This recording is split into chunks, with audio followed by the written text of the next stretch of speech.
Hello, students. In this video, we're diving into the wonderful world of vocabulary. Let's learn together. Vocabulary includes words, their meanings, how to spell them, and how to use them in sentences. The more words we know, the better we understand what we read, and helps us share our ideas clearly and creatively. Now, let's learn the importance of vocabulary.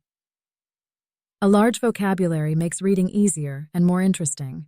When you have a lot of words to choose from, you can write more clearly and creatively. The more words you know, the better you'll get at spelling them. Words can change meaning depending on where they're used. Let's look into some examples of vocabulary. Instead of saying the big cake, we can say the enormous cake. Instead of saying Shelley was happy, we can say she was ecstatic.